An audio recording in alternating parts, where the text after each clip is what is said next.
Veterinarian के लिए specially field veterinarian who are working in remote area of the villages सबसे main समस्या ये आती है कि किसी डिजीज़ को डायग्नोसिस करने के लिए डायग्नोस्टिक टूल्स एंड टेक्निक्स का अभाव रहता है।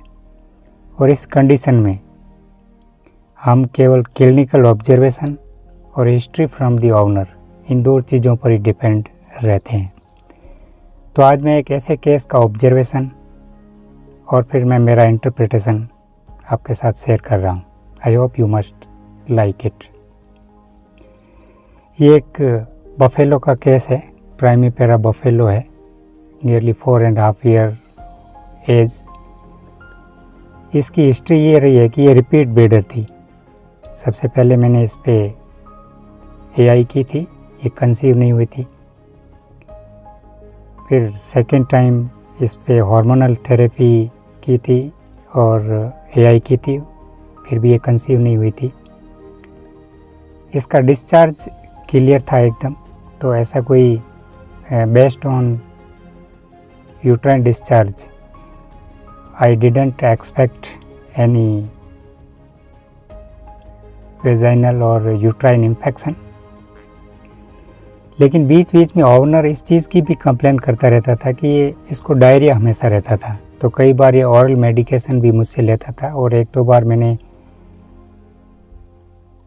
ट्रीटमेंट भी किया था। I have gave some injectable medicine to this animal. और इस एनिमल में एक खास चीज़ होती थी कि जब भी मैं इसको इंट्रामस्कुलर इंजेक्शन देता था, at the site of injection there were profound bleeding. Usually it not happen. If ever happen by applying some digital pressure, such bleeding stop. But इस एनिमल में, इस पर्टिकुलर बफेलो में ये ब्लीडिंग काफ़ी देर तक रहती थी। तो इस ऑब्जर्वेशन को मैंने 2-3 बार देखा था। फिर इन्होंने नेचुरल ब्रीडिंग कराई थी और ये कंसीव हो गई थी। तो आज इस एनिमल ओनर का मेरे पास कॉल आया कि ये एबॉर्ट हो गई है। 25 डेज़ और 20 डेज़ जेस्टेशन पीरियड में कम हो रहे थे और ये एनिमल एबॉर्ट हो गया था। तो इन्होंने आरओपी के लिए मुझे कॉल किया था, तो मैं वहाँ गया, आरओपी को मैनुअली रिमूव किया और जो काफ था it was not fully developed. The calf was weak and emaciated. Animal was also emaciated and it also have diarrhea. So based upon all these clinical observation, this could be the case of bovine viral diarrhea or mucosal disease.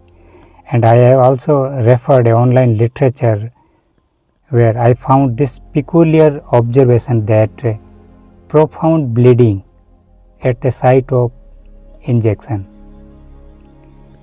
So this was all about today's observation and my interpretation. I hope you like this. I will make some more video in coming days based on clinical observation from the field condition and my interpretation.